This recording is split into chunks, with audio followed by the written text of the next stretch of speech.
अध्याय 2 श्लोक 52 भागवत गीता। यदा ते मोहकलिलं बुद्धिर्यतिरिष्यति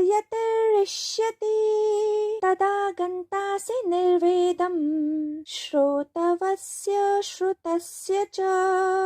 अनुवाद। जिस काल तेरी बुद्धि मोह रूपी दलदल को भली भांति पार कर जाएगी, उस समय तू सुने हुए और सुनने में आने वाले इस लोक और परलोक संबंधी सभी भोगों से वैराग्य को प्राप्त हो जाएगा। व्याख्या। श्री कृष्ण ने पिछले श्लोकों में समझाया था कि सांसारिक भोगों में आसक्त लोग वेदों के कर्मकांड भाग से आकर्षित होते हैं, जिनमें सांसारिक ऐश्वर्य और सुख तथा स्वर्गलोक में स्थान प्राप्त करने के लिए अनुष्ठानों के विषय में वर्णित किया गया है। परंतु जिनकी बुद्धि आध्यात्मिक ज्ञान से प्रकाशित होती है, वह अब भौतिक इंद्रिय सुखों की खोज नहीं करते हैं, यह जानकर कि इन सुखों को पाने की इच्छा ही कर्म के बंधन की उत्पत्ति का कारण बन सकती है। वैराग्य एक संस्कृत शब्द है। संस्कृत में हर अक्षर और अक्षरों के हर संयोजन का एक अर्थ होता है। राग का अर्थ है रंग और वै का अर्थ है परे। वैराग्य का अर्थ है रंग से परे, अर्थात जो पारदर्शी होता है। जो पारदर्शी होते हैं वे जहाँ भी होते हैं वे उसी परिवेश में ढल जाते हैं, उसी को दर्शित करते हैं, परंतु वे अपने व्यक्तित्व में और कुछ नया नहीं जुड़ने देते हैं। इस कारण वे वैरागी कहलाते हैं।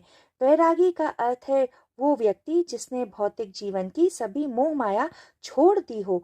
वो जो स्वयं के पास उपलब्ध होता है उसी पर काम करना चाहता है, क्योंकि वो जानते हैं कि स्वयं के पास कोई भी नई चीज जोड़ने से जटिलता बढ़ जाएगी। इसलिए स्वयं के पास जो है वो उससे अधिक कुछ नहीं जोड़ते हैं, ताकि वह वस्तु उनके आभा मंडल का हिस्सा ना बन पाए। पतंजलि योग सूत्र में भी वैराग्य का सार कुछ इस तरह से वर्णित किया गया है। वैराग्य उन वस्तुओं की लालसा को नियंत्रित करता है जिन्हें हम अनुभव कर सकते हैं या देख सकते हैं। मनुष्य का जीवन भौतिक मोह माया की ओर सरपट दौड़ता रहता है और यह भौतिक मोह माया की लालसा हमको वर्तमान क्षण में रहने से रोक सकती है, क्योंकि मन उसी दिशा की ओर दौड़ता है जिस पर वह अतीत से दौड़ने में अभ्यस्त है। हमारा मन भौतिक इच्छाओं को पूरा करने की ओर दौड़ता रहता है। इन इच्छाओं को पूरा करने के भ्रम में फंसकर हम मीलों मील चलते रहते हैं, लेकिन पहुंचते कहीं नहीं हैं।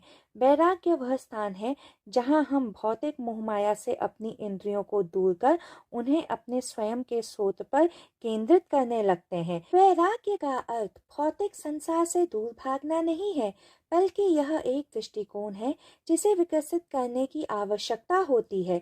अपनी आसक्तियों को छोड़ जीवन जीना सीखना वैराग्य के अभ्यास का केंद्र बिंदु है।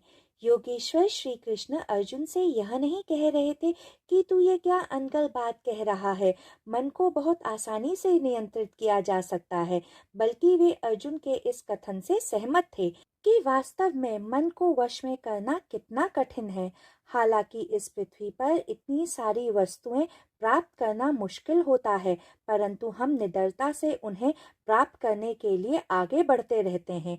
इस श्लोक द्वारा श्री कृष्ण अर्जुन को विश्वास दिला रहे हैं कि मन को वैराग्य और अभ्यास द्वारा नियंत्रित किया जा सकता है। यही बात महर्षि पतंजलि ने अपने योग सूत्र में भी कही है कि निरंतर अभ्यास और वैराग्य से मन की अशांति को नियंत्रित किया जा सकता है।